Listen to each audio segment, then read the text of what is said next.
So, I was born in Singapore on 24th October 1948. So I guess I've lived in Singapore almost 70 years now. When I grew up, Singapore was still a poor developing country. Our per capita income when we became independent was $500, the same as Ghana in Africa. Either you can say the misfortune or the good fortune of being born in a very poor family in a poor Singapore. So when I was 6 years old, when I went to school for the first day, we were weighed at school. They wanted to see how heavy we were, and I was declared undernourished. So I was put in a special feeding program when I went to school, and the principal had a big pail of milk, and all the children who were underweight were asked to take one scoop of milk from the pail of milk. And our house in Singapore had no flush toilet. There was crime and riots, gangster fights in my neighborhood. So in a sense, I grew up in what you call a typical third world environment. And it's quite remarkable that in my lifetime, Singapore has gone from being a third world country to a first world country, and I have lived through this remarkable transformation. I was Dean of the Lee Kuan Yew School of Public Policy for 13 years, from 2004 to 2017. And I would give every student who came to the Lee Kuan Yew School the same lecture. I said, I'm going to share with you the secret of Singapore's success free of charge. And I to tell the students that if you implement this secret formula, your country will succeed. And I capture the secret formula with the acronym in English, MPH. The M stands for meritocracy. Meritocracy means that you select the best people to run the country. And what brings many countries down, especially in the third world, is that when it comes to selecting the finance minister or the economics minister, they will give their jobs to their brothers, their cousins, their uncles, their relatives, and not to the best people. And Singapore did the exact opposite.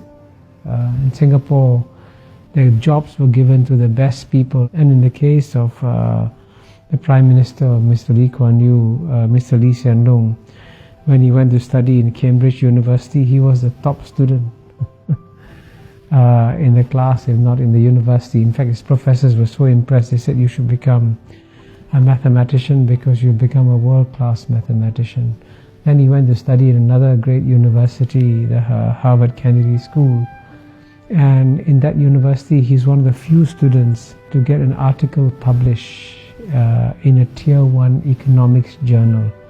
Very few students get articles published in a Tier 1 economics journal. So he's incredibly brilliant. And so if the best man of the job is Mr. Lee Kuan Yew's son, then he should be selected. Not on the basis of the fact that he's a relative, but on the basis that he's the best person for the job. So meritocracy is the first pillar of Singapore's secret formula.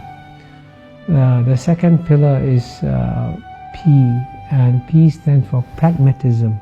Pragmatism is an English word, and it's an English concept. But the best definition of pragmatism was given by China's leader, Mr. Deng Xiaoping, when he said it doesn't matter whether a cat is black or a cat is white. If the cat catches mice, it is a good cat. So in the same way, it doesn't matter what your ideology is. If it works, you use it.